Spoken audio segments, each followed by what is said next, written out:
안녕하세요. 이렇게 와주셔서 감사합니다. 오늘 함께 나눌 얘기는 여러분의 삶에 큰 도움이 될 수 있는 정보가 될 겁니다. 제가 효과적으로 전달해 드린다면 이따 집에 돌아가실 때쯤에는 오늘을 결코 잊지 못할 날로 여기시게 될 거예요. 먼저 제가 처음 이것을 어떻게 알게 됐는지 말씀을 드리죠. 꽤 중요한 얘기거든요. 어느 날 제가 알고 지내던 한 여자분에게 전화를 한 통 받았는데 듣기에 너무 엄청난 얘기를 늘어놓길래 사실 믿어지지가 않았습니다. 다들 그런 경험 있으시죠? 그럴 땐 한 발 뒤로 물러서게 됩니다. 별로 믿음이 가질 않으니까요. 그래서 전화해줘서 고맙다고 하고선 알려준 건 고맙지만 난 관심이 없다고 했죠. 전 15년 이상 건강식품 사업을 해오고 있습니다. 어렸을 땐 수의사가 꿈이었는데 대학 갈 형편이 못 돼서 다른 걸 선택할 수밖에 없었습니다. 하지만 언제나 과학 쪽에 관심이 많았고 건강식품 쪽으로 일을 하면서는 취미생활처럼 그 분야에 대해서 배우길 좋아했습니다. 그 여자분은 전에 다 들어본 얘기를 끝도 없이 늘어놨지만 전 관심이 없었어요. 그래서 두 번째 전화가 왔을 땐 그만 잘라야 될 것 같아서 전화해준 건 고맙지만 정말 관심이 없다고 했더니 그럼 부탁 하나만 들어줄 수 없겠냐고 하길래 딱 하나만입니다 했죠. 나 대신 이걸 좀 알아봐주고 당신 의견을 좀 말해줘요. 당신 의견을 존중하니까요 하길래 그래요. 물론 그러죠. 그래서 저한테 보낸 CD를 들어보니까 한 의사가 뭔가를 열심히 얘기하고 있더군요. 그걸 듣고 전 이게 정말이라면 이 지구상에 있는 모든 사람들에게 알려야겠어. 하지만 그게 사실이란 걸 알 때까진 얘기할 수가 없지라고 생각했죠.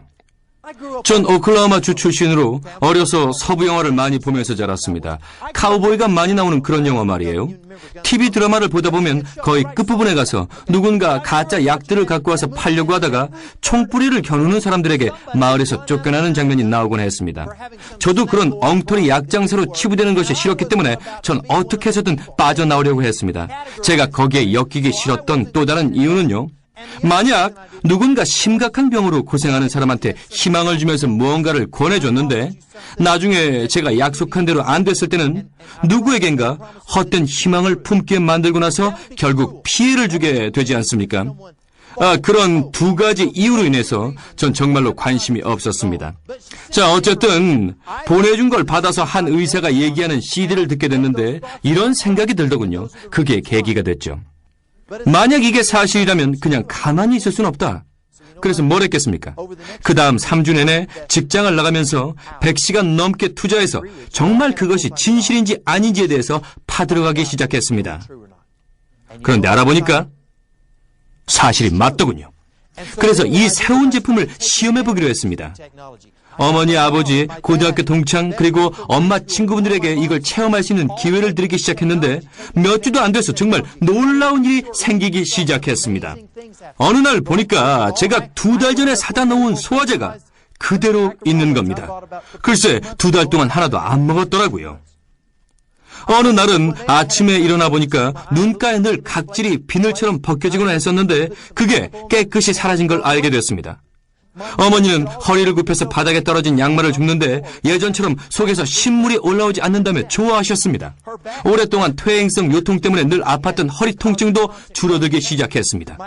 지금 84살 되신 아버지는 83살 때 오래전부터 성가시게 했던 눈가의 눈물이 더 이상 흐르지 않게 됐습니다. 제 고등학교 동창은 당뇨 때문에 약을 계속 먹고 있었는데 혈당이 정상으로 내려와서 병원약을 끊게 됐죠. 어머니의 친구분이 하루는 저를 찾아와서 제 어깨를 꽉 잡으시며 하는 말이 절대 그 제품 떨어지게 하면 안 돼 라고 하셔서 걱정 마시라고 했습니다. 그분은 한창 갱년기 증상 때문에 밤잠도 설치고 온몸이 후끈거리는 열감으로 고생하고 계셨거든요. 그런 사례들이 나타나자 다른 사람들에게도 알려줘야겠다는 마음이 들었습니다. 그래서 그 후 3달 정도 알아볼 수 있는 모든 정보를 총망라해서 조사한 뒤에 주변에 알리기 시작하면서 놀라운 일들이 쏟아져 나왔습니다. 전 제 인생을 걸고 헌신하기로 결심했습니다. 사명감을 가지고 말이죠. 단순한 생계수단을 떠나서 제 진심과 열정을 가지고 할 수 있는 일로 말이죠.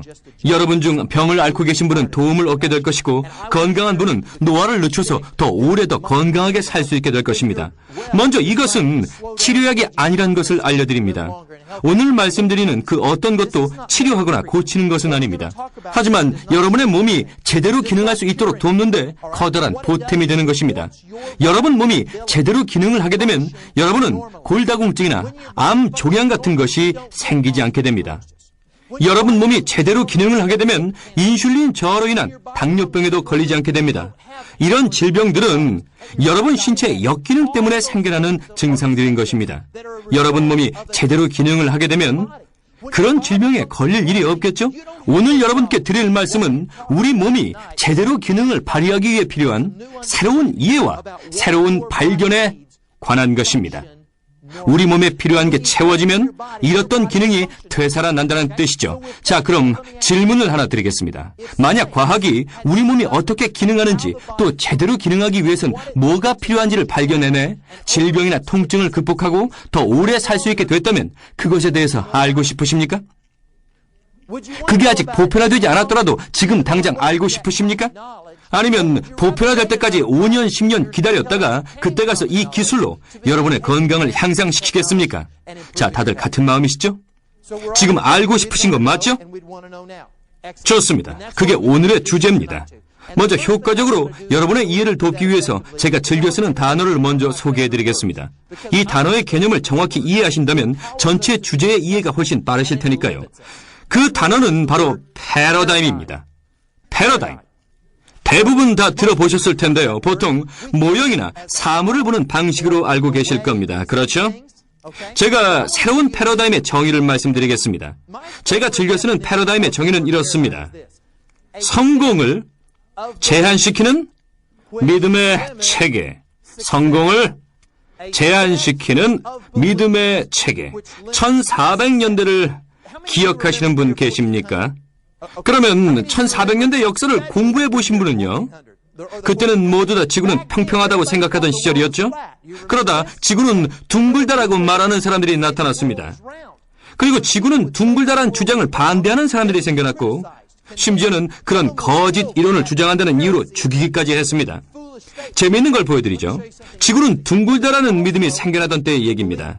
여기는 유럽, 아프리카, 그리고 여기는 호주. 여기서부터 사람들이 극동지방까지 낙타나 당나귀 등을 타고 가서 물건을 싣고 돌아와서 그 물건들을 파는 캐러반 같은 사람들이 있었습니다.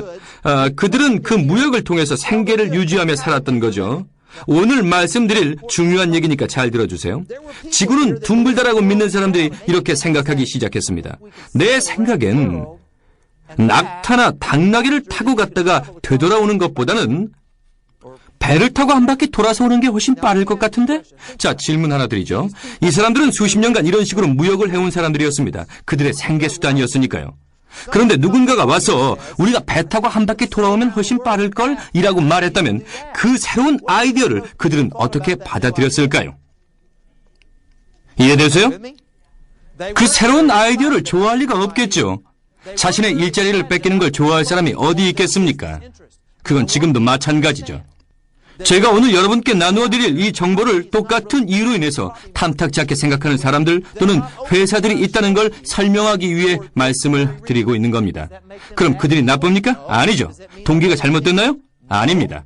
단지 그들은 생계를 꾸려나가기 위해서 그러고 있는 겁니다. 자, 그런 이해를 바탕으로 지구는 평평하지 않고 둥글다는 걸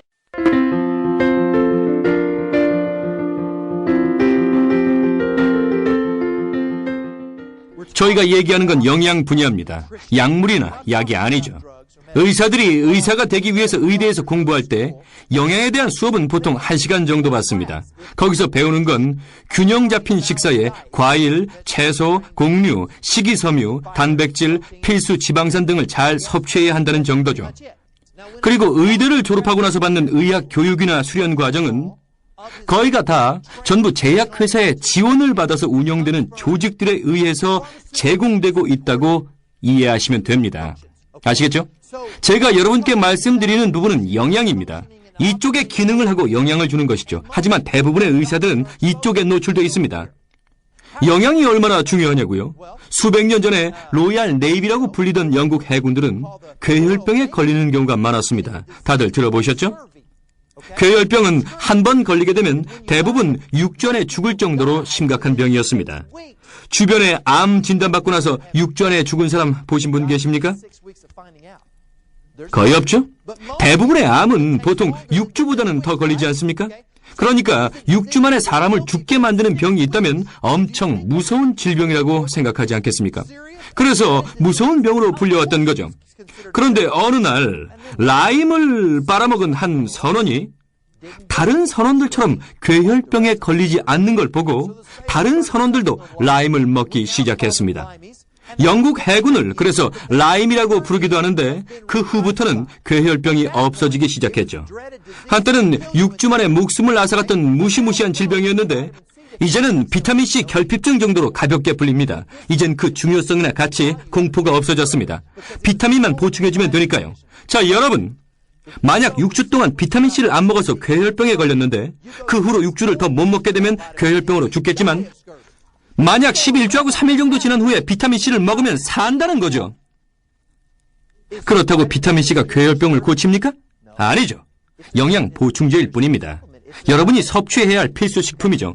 그러니까 제가 영양에 대해서 말씀드린다고 해서 무시하시면 안 됩니다. 지금부터 새롭게 발견된 영양소에 대해서 말씀드릴 텐데요. 이것은 비타민C보다 더 강력한 도움을 주는 것입니다. 아셨죠? 그러니까 주의 깊게 들어주시기 바랍니다. 1950년대 초에 미국 정부는 방사능 노출로 인한 화상의 치료법을 찾는 데 관심을 보이기 시작했습니다. 미국이 핵무기 공격을 당할 경우를 대비해서였습니다. 뉴멕시코 로스알라모스에서 이에 대한 연구를 하다가 알로에 베라 겔이라는 걸 발견하게 되었습니다. 알로에 베라 식물에서 겔을 채취해 방사능 화상 부위에 바르면 더 이상 번지지 않고 없어지는 것이었죠. 원래 방사능 화상은 없어지지 않고 흉터가 그대로 남는 걸로 알려져 있습니다. 그런데 그게 감쪽같이 없어지니까 큰 기대를 갖고 잘 보존해서 핵 공격을 받게 되면 쓰려고 했던 거죠. 하지만 일단 식물에서 채취하고 나면 효과가 오래가지 않게 되자 그 후론 관심을 못 끌며 선반에 방치됐습니다.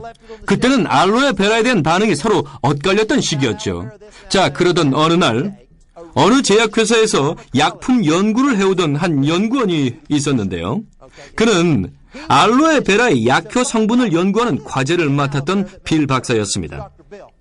빌 박사는 알로에 베라를 조사해서 어떤 성분이 치유력이 있는지를 밝혀내는 연구의 책임을 맡고 있었습니다.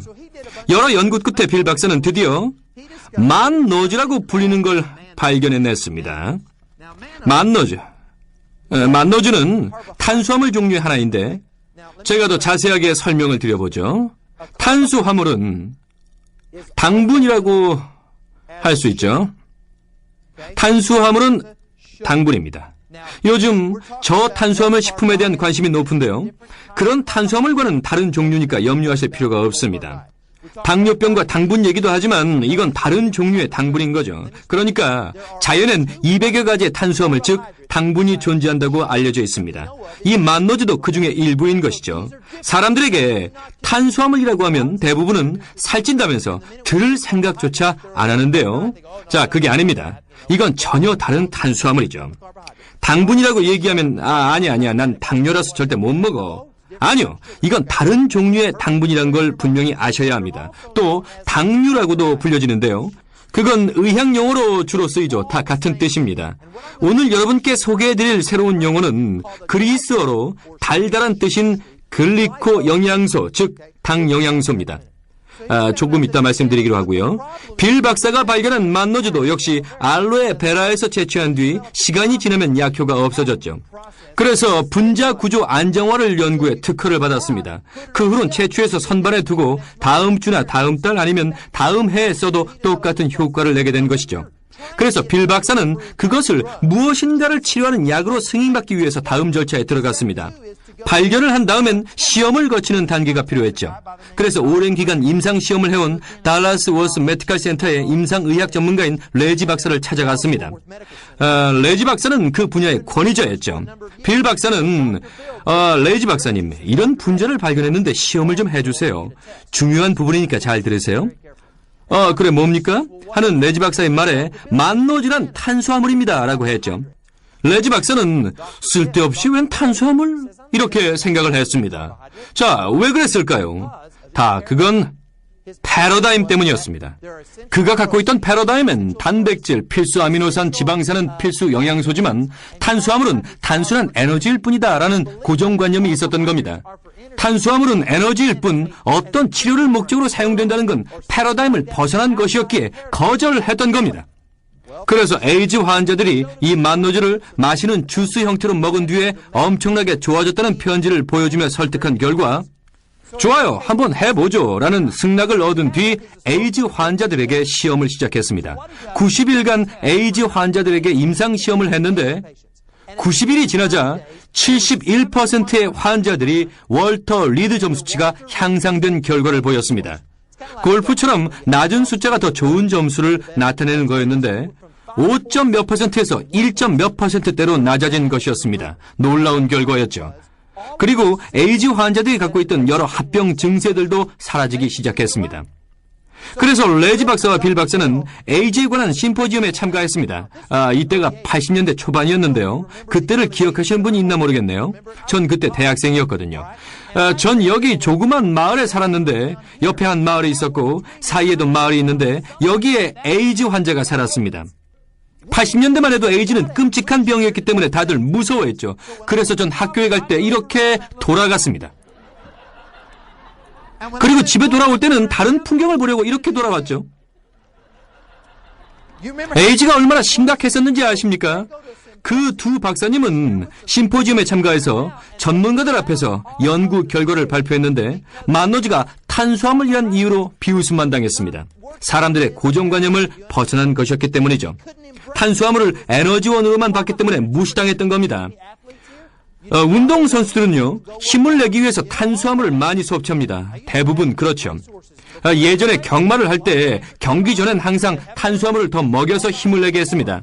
그게 탄수화물이 하는 일이죠. 하지만 다른 기능을 하는 탄수화물도 있다는 거였습니다. 두 박사님은 무대에서 비웃음을 당하고도 이에 굴하지 않고 연구를 계속했습니다. 결과를 입증해내기 위해서 확증 연구에 돌입했죠. 그래서 다른 에이즈 환자 그룹을 대상으로 또 90일을 임상에 들어간 뒤 69%가 넘는 향상치를 확증해냈습니다. 그리고 나서 다음으론 예상 임상시험으로 불리는 연구에 들어갔는데 그것은 환자의 바이러스 수치와 다른 자료들을 보고 그들이 어떻게 좋아졌는지 악화됐는지를 살펴본 후에 새로운 환자들을 대상으로 결과를 예상하는 시험입니다. 이런 방식의 예상 임상 시험을 거친 결과 92.5%나 되는 정확도를 확보해냈습니다. 26명의 에이즈 환자들 중에서 16명은 어느 정도까지는 좋아질 거라고 예상했고 나머지 10명은 모두 다 죽을 거라고 예상했는데 전부 죽은 게 아니고 7명은 죽고 3명은 살았습니다. 만약 여러분의 예상이 빗나갈 거라면 이왕이면 좋은 쪽으로 빗나가는 게 낫지 않습니까? 제약회사 연구원이나 박사님들과 얘기해보니까 이런 수치는 제약회사 임상시험에선 거의 불가능하다고 얘기하더군요. 정말 놀라운 수치 아닙니까? 그래서 빌과 레지 박사는 이걸 약으로 승인받기 위해서 여러 절차와 시험을 거쳐서 FDA로 갔습니다. 세 번째 단계로 FDA에서 승인을 거쳐야 하니까요. 간단히 말씀을 드리면 FDA는 세 가지를 집중적으로 심사합니다. 첫 번째는 독성 검사 테스트로 얼마나 많은 사람이 죽을 수 있느냐를 봅니다. 실험실에서 실험용 쥐가 절반 정도 죽을 때까지 양을 계속 늘리면서 시험하게 되어 있습니다. LD50이라고 불리는 치사량 수치가 나와야 되기 때문에 전부 다 죽을 때까지 양을 늘리게 되어 있습니다. 그리고 나서 LD50 수치보다 낮춰서 복용량을 정해 사람들이 죽거나 심각한 부작용이 없도록 하죠. 피해를 줄이기 위해서 제약회사에서 책임감을 갖고 연구하는 걸 비판하는 게 아닙니다. 오히려 고마운 거죠. 이런 과정을 안 거친 약을 먹는다면 죽을 수도 있지 않겠습니까? 그런 점에서 잘하고 있는 겁니다. 두 번째 필요한 조건은 다른 약물과의 상호작용에 관한 것입니다. 왜냐하면 한 가지 약을 먹은 뒤에 다른 약을 또 먹었을 때 부작용은 없는지 알아야죠. 잘못하면 죽을 수도 있으니까요. 저희한텐 다행한 일이죠. 세 번째 조건은 약 라벨에 뭐라고 표기하느냐는 겁니다. 왜냐하면 한 가지 약이 한 가지 증상을 치료하는 걸 원하기 때문입니다. 그렇게 해야 수많은 환자들이 복용하는 약이 안전하게 사용되도록 감시할 수 있지 않겠습니까?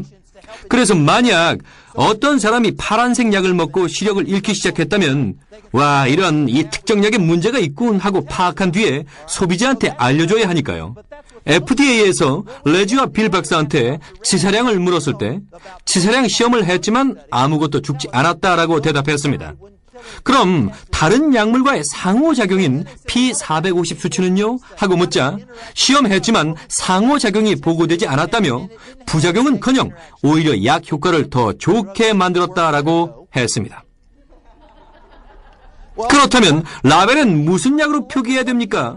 어떤 증상에 효과가 있다고 할 수 있죠? 라는 질문이 이어졌습니다. 대답이 정말로 중요합니다, 여러분. 에이즈의 공격을 받으면 여러분도 아시겠지만 면역 체계가 약해지게 됩니다. 여러 가지의 감염에 노출되게 되니까요. 다른 모든 질병들, 그러니까 암, 종양, 크론시병, 섬유근통 등 다양한 합병 증상들이 따라옵니다. 그래서 이런 감염들이 여러 가지 부작용으로 나타나게 되는 거죠. 이런 환자들이 알로에, 즉 만노주를 먹게 되니까 그들의 다양한 합병 증상들도 함께 사라지기 시작했습니다. 그게 어떤 뜻인지 아십니까? 에이즈만 사라진 게 아니라 그들이 갖고 있던 암 종양도 없어지기 시작했고 당뇨도 사라지기 시작했고 섬유근통 그리고 다른 암 등 모든 합병증이 사라지게 된 겁니다. 그래서 FDA에서 라벨에 무슨 약이라고 표시해야 되죠? 라는 질문에 레지 박사님은 그러니까 에이즈, 암, 당뇨, 심장병, 섬유근통 이것저것 FDA 심사관은 손을 들고 그만하라고 외쳤고 이건 약으로 승인될 수 없다고 했습니다. 약은 독성이 있고 다른 약물과 상호작용을 하며 한 가지 증상에만 적용되는 겁니다. 그건 약이 아니에요. 뛰어난 효과는 있을지 몰라도 약으로 시판할 수는 없습니다. 약이 아닐 경우 그것의 효과에 대해 주장할 수가 없습니다. 그것이 어떤 것을 치료하거나 고친다는 주장을 할 수도 없게 되는 것입니다. 자, 한 가지 예를 들어보죠. 제가 사막을 걸어가다가 길을 잃어버리고 물도 다 떨어지게 된다면 저의 몸 상태는 어떻게 되겠습니까? 탈수 맞습니다. 그러니까 제가 여러분에게 자, 이 물을 마시면 탈수증이 치료됩니다 라고 말한다면 전 법을 어기게 되는 겁니다. 비록 그 물이 여러분이 가장 필요한 거지만 법적으로는 그렇게 얘기할 수 없는 것입니다. 약으로 승인을 받아야만 그런 주장을 할 수가 있는 거죠. 물론 소비자를 보호하려는 조치지만 또한 우리를 궁지에 몰아넣기도 합니다. 이해가 되십니까? 그래서 레지와 빌 박사는 선택의 여지가 없었습니다. 그럼 어떻게 하지? 그래서 건강 보조식품으로 판매되기 시작한 겁니다. 우리가 먹을 수 있는 독성이 없는 식품이기 때문에 약처럼 약효를 주장하지 못한 채 팔리게 된 거죠. 하지만 7년 내내 판매에서도 연간 매출액이 2천만 원 이상을 넘지 못했습니다. 그러던 어느 날 레지 박사가 같은 교회에 다니고 있던 레이란 이름의 남자를 교회에서 만나서 얘기를 나누게 됐는데 이런 어려움을 토로하다가 정확히 어떤 말이 오고 갔는지는 모르겠지만 제가 요약해서 부연 설명을 드린다면 아마 이런 대화가 아니었나 생각됩니다.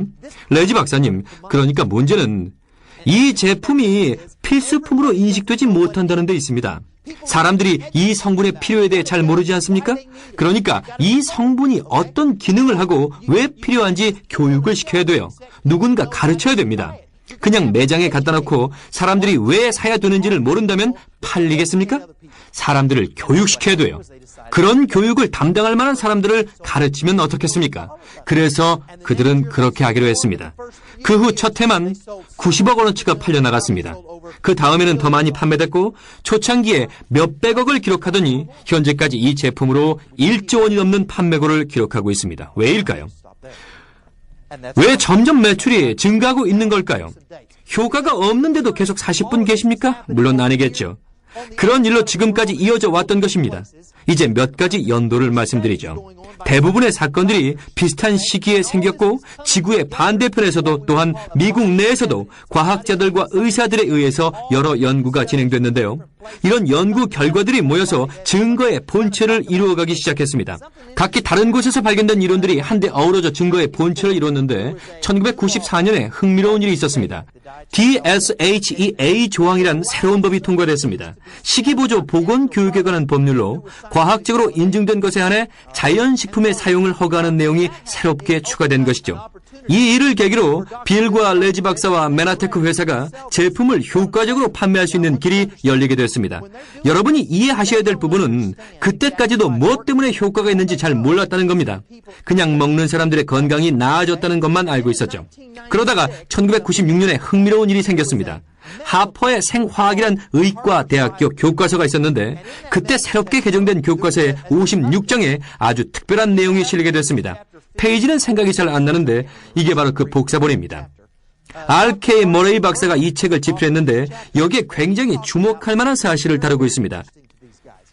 그 내용이 무엇이었냐면 인간의 세포 표면은 이런 단백질로 이루어진 서로 다른 줄기들이 뻗어 있는 모양으로 되어 있다는 것입니다. 자, 여러분, 필수 아미노산 얘기는 들어보셨죠? 우리의 몸은 이런 아미노산을 흡수해서 여러 가지 조합과 연결 과정을 통해 다른 여러 가지의 단백질을 합성해내는 겁니다. 아시겠죠?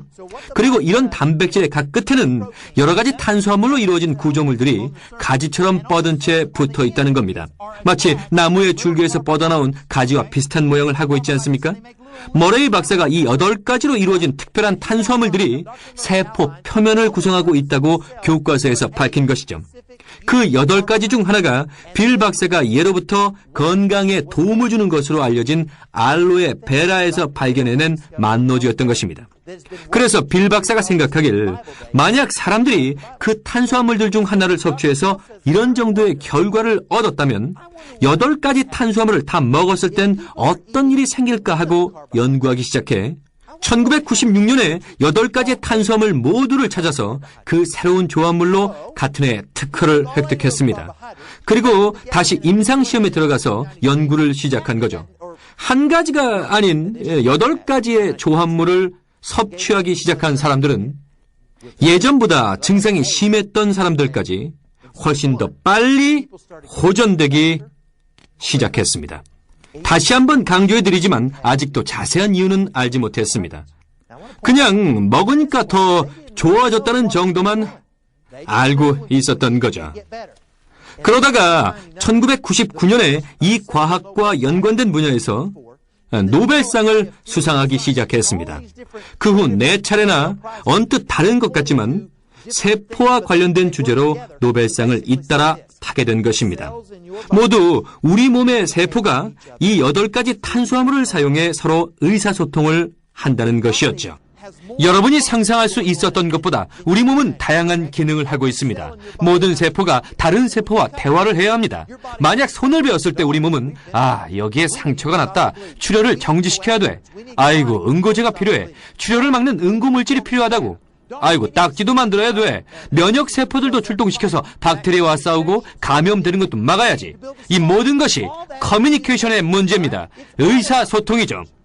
과학은 오랫동안 그 의사소통은 전부 단백질을 통해서만 이루어진다고 믿어왔습니다. 하지만 단백질만이 아닌 단백질에 붙어있는 탄수화물을 통해서 이루어지고 있었던 것입니다. 그게 어떻게 되는 거냐면요. 이 탄수화물은 각기 다른 모양을 하고 있습니다. 다이아몬드 아시죠? 여러 면을 갖고 있지 않습니까? 이 탄수화물이 마치 다이아몬드처럼 여러 모양을 갖고 있고 그 연결 방법에 따라 세포들이 의사소통을 하게 되는 것이죠. 여러분은 이게 얼마나 중요한 건지 모르시죠? 자, 예를 들어보죠. 제가 만약 여기에 이런 4가지 기호들을 그려놓은 다음에 여러분께 이 4가지 기호들이 뭘 나타내는 건지 물어본다면 답이 나오기까진 아마 하루 이상 걸릴 겁니다. 그러니까 제가 그냥 말씀을 드리죠. 이 4가지 기호들은 알파벳을 구성하는 기본 요소들입니다. 이 4가지를 이용하면 알파벳의 모든 글자 하나하나를 다 만들 수가 있고 그걸 가지고 단어, 문장, 제약회사 광고문, 그리고 그 광고문에 줄줄 따라붙는 주의 경고사항 5장 정도는 무난히 만들어낼 수 있습니다. 이해되십니까? 의사소통이죠. 만약 제가 여러분과 의사소통하고 싶을 땐 제가 말하고 싶은 것 아무거나 여기에 써도 여러분과 저는 문제없이 완벽하게 의사소통을 할 수 있습니다. 그런데 이 중에서 하나라도 빠진다면 우린 말이 안 통하게 됩니다. 그렇죠? 그 빠진 하나가 다시 채워질 때까지는요. 제가 빠졌던 기호 하나를 채워 넣으면 여러분은 완벽하게 제 말을 이해하게 되죠. 이건 정말 끝내주는 겁니다. 이 끝내준다는 말의 뜻을 제대로 아시는 분은 없을 겁니다. 대학 시절 끝내준다는 말이 유행한 적이 있었는데 뭐든지 끝내준다였죠. 저녁은 끝내줬어. 영화는 끝내줬지. 어제 데이트는 와 끝내줬다. 전봇대 붙잡고 키스라도 했냐? 그럼 어땠어? 끝내줬어. 모든 게 끝내준다로 통했죠. 그러다가 대학을 졸업하고 나서 그랜드 캐년에 가볼 기회가 있었는데 그랜드 캐년의 협곡 끝에 서봤더니 그 장대한 규모에 너무 놀라서 그만. 또 그 넓이는 얼마나 넓던지 또 그 깊이는 얼마나 깊던지 제 입이 저절로 벌어져 버리고 말았습니다. 아 하고요.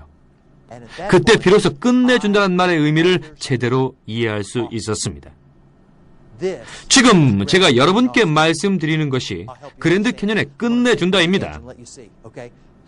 여러분이 직접 보신 것처럼 실감나게 설명을 해보겠습니다. 수천 년 동안을 지나오면서 저희 현대 식단은 8가지 탄수화물을 더 이상 예전처럼 공급받을 수가 없게 됐다는 사실을 새롭게 발견한 것입니다. 대신 2가지만 남아있죠.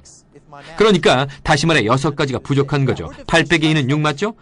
6가지의 탄수화물이 결핍되어 있는 겁니다. 그럼 우리 몸의 세포는 결핍된 상태에서 어떻게 의사소통을 할 수 있는 걸까요? 처음 이 얘기를 들었을 때 저는 이게 의문이었습니다. 건강하기 위해선 8가지를 모두 갖고 있어야 한다는데 6가지가 부족하다는데도 그때까지 전 건강했거든요.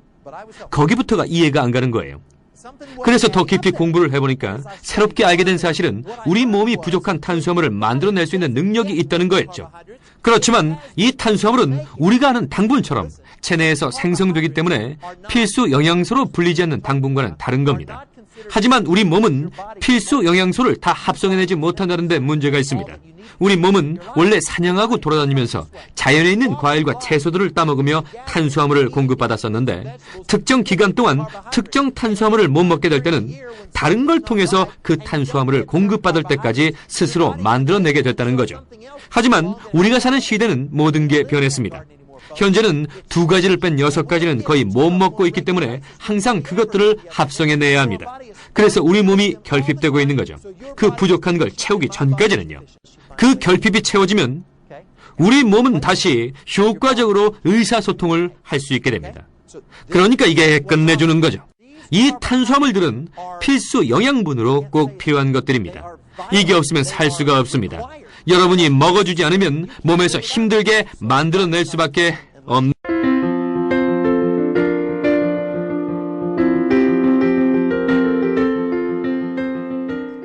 의사소통만 중요한 게 아닙니다.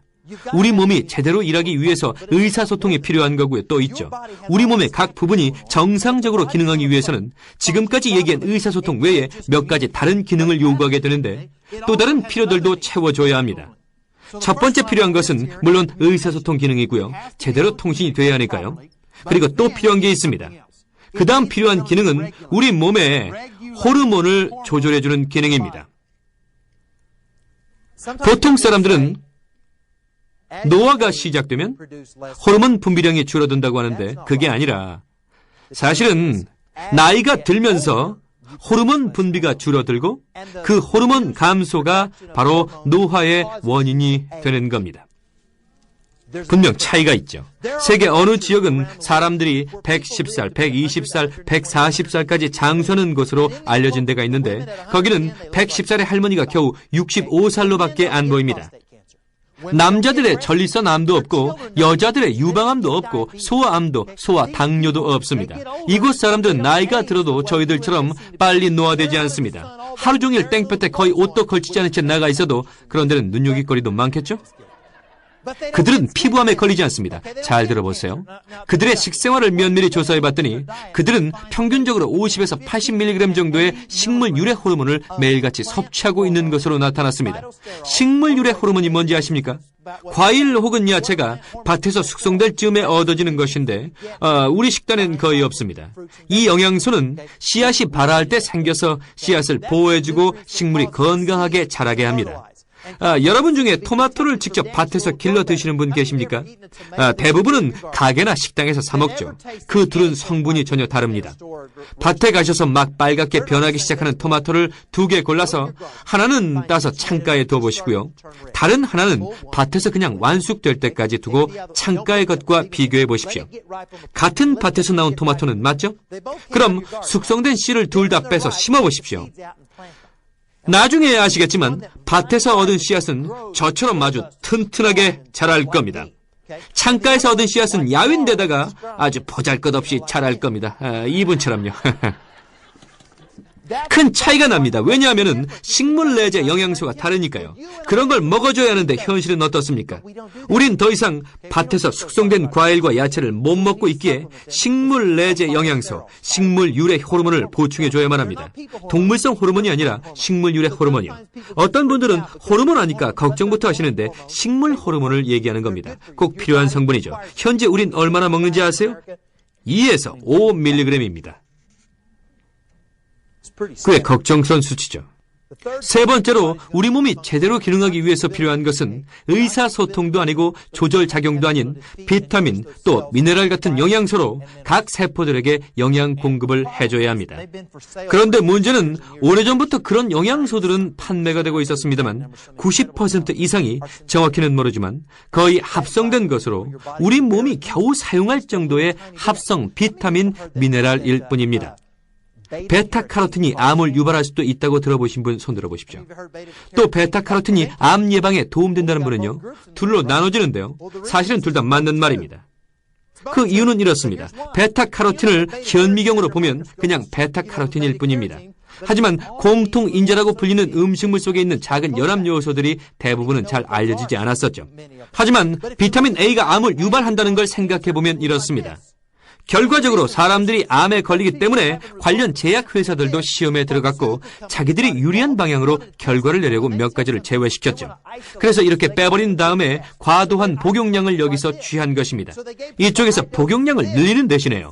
그래서 사람들이 암에 걸리게 된 거죠. 우리가 못 보는 미세한 요소들이 상호작용을 하니까요. 여러분, 이게 없으면 병에 걸립니다. 당장은 아니지만 나이가 들면서 정상적인 기능을 못하게 되는 거죠. 꼭 이게 있어야 돼요. 식물 유래 영양소가 필요합니다. 또 비타민과 미네랄, 모든 요소들이 있어야 우리 몸이 효과적으로 쓸 수 있는 겁니다. 다음으로 꼭 필요한 네 번째 요소는 세포의 방어 능력을 돕는 항산화제입니다.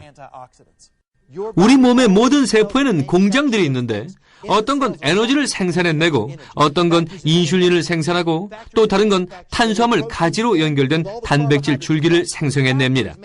모든 공장에서는 부산물과 쓰레기가 생겨서 노화를 촉진하는 활성산소를 몸 안에 축적해 놓고 있습니다. 먹는 음식에서 항산화제를 얻어야 하는데 우리의 먹거리는 예전과 많이 달라졌습니다. 기껏 먹는다는 게 1,000원짜리 햄버거 먹고 심장마비나 걸리죠. 제대로 된 음식을 못 먹어서 영양이 결핍됐어요. 항산화제가 필요합니다. 조금 전에 얘기했던 현대사회의 모든 독소들은 이미 통제 불능 상태로 우린 더 많은 항산화제가 필요합니다. 옛날 에덴 동산에 살 땐 이런 독소들도 없었고 필요한 영양분들은 다 있었죠. 하지만 이제 저희는 달라진 환경에서 살아야 합니다. 적절한 대응을 하지 않는다면 더 빨리 늙고 더 빨리 죽고 더 오래 질병으로 고통받게 될 것입니다.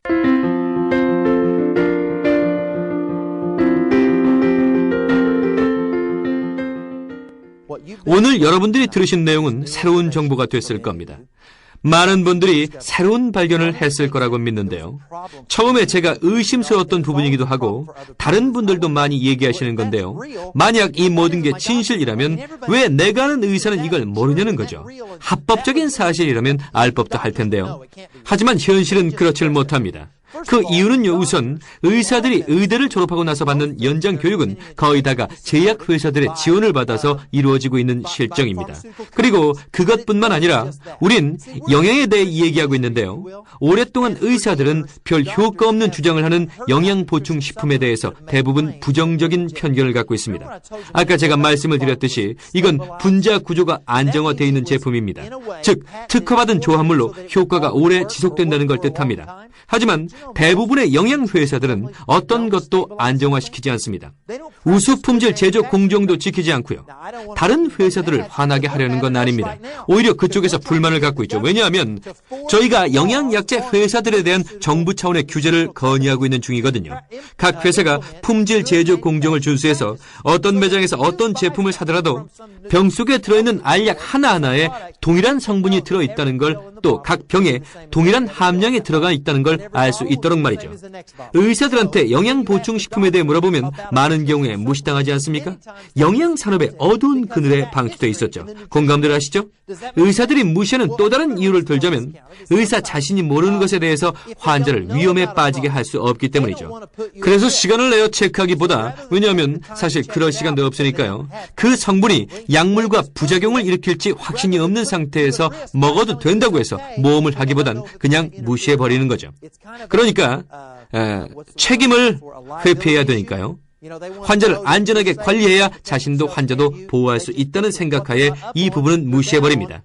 책임을 떠안지 않기 위해서죠. 어떤 분들은 저한테 묻습니다. 제가 아는 의사한테 이 얘기를 하고 싶은데요. 네, 문제될 거 없죠. 그럼 제가 말하기를 의사한테 어떻게 말을 꺼낼지 알려드릴까요? 이렇게 말해보세요. 선생님, 글리코 영양소에 대해서 아시는 게 있나요? 아니면 글리코 영양소에 대해 경험해 보신 적 있습니까? 그 의사가 글리코 영양소에 대해 아무것도 아는 게 없고 또 아무것도 경험이 없다면 그의 의견이 중요할까요? 아니죠. 이 분야에서는요. 수년 전부터 전 세계적으로 당생물학이나 당질학이라고 불리는 분야에 대한 논문이 엄청나게 쏟아져 나오고 있습니다. 영양학이 아닌 과학 분야에서요. 그것도 당과학 분야에서요. 몇 가지를 말씀드려보죠. 과학계에선 새롭게 발표되고 있는 논문의 숫자를 여기에 정리를 해봤는데요. 글라이코프로틴, 즉 단백질이라는 단어를 처음 사용한 논문이 발표된 건 1950년이었습니다. 1950년, 1970년대에는 당 생물학에 관련된 논문이 500개 발표되었습니다. 글리코 영양소가 아닌 생물학에 관해서였죠. 1970년대에는 500개의 논문, 1980년대에서는 1,500개의 논문이 발표됐고 1990년대에서는 4,000개로 증가했습니다. 500, 1,500, 4,000개, 그럼 2000년대에는요? 2만 개나 발표됐습니다. 폭발적인 증가 아닙니까? 1998년 액타 애나토미카라는 저명한 해부학자는 3월호에 당생물학 연구에 대해 집중적으로 다뤘습니다. 지금 얘기한 글리코 영양소가 아니라 좀 전에 설명드린 생물학적 기능에 대해서였습니다. 전체 기사 중에서 발표됐던 한 가지 문장을 보면 글라이코실레이션 없이는 생명도 없다. 아주 엄청난 얘기죠. 그게 무슨 뜻일까요? 그게 무슨 뜻이냐면 세포 표면의 탄수화물 구조물과 단백질이 결합하지 않으면 여러분은 살 수 없다는 겁니다. 정말 강력한 표현이죠. 그뿐 아니라 2000년도 사이언스지 3월호에도 역시 표지 제목으로 당 생물학에 대해서 전면적으로 다루었습니다. 어디를 보더라도 눈에 띄는 기사들이죠. 그리고 2003년 2월엔 미국의 유명한 매사추세츠 공과대학인 MIT에서 발간하는 학회지에서 다음과 같은 내용을 다룬 기사를 표지에 대서특필했습니다. 세상을 변화시킬 10대 신기술들. 그게 뭔지 여러분도 알고 싶지 않으십니까? 꽤 인상적인 문구죠. 세상을 변화시킬 10가지 신기술이라뇨. 당 생물학에 관한 연구, 인체의 글리코폼, 당형에 관한 연구, 단백질 줄기와 거기에 붙은 당 탄수화물에 관한 연구가 바로 그들이 얘기하고 있는 겁니다. 그게 10대 신기술 중에 하나인 거죠. 왜일까요? 뭔가 엄청난 게 있기 때문이겠죠. 현재 모든 주요 제약회사들이 앞다퉈 이 탄수화물들을 합성시키는데 혈안이 되어 있는 걸 아십니까? 즉 대량 생산해내려는 거죠. 아까 말씀드렸던 다이아몬드처럼 다양한 면이 있어서 서로 다른 모양과 크기가 있는 거 기억나십니까? 그래서 이게 고난도의 기술인 거죠. 미국엔 미국 의사연합회가 있습니다. 유럽엔 왕립의학연구소가 있는데 거기에는 면역학을 담당하는 부서에서 당 생물학만을 연구하는 분과가 따로 있습니다. 그들은 글리코 영양소가 우리 인체에 어떤 작용을 하는가에 대해 연구 중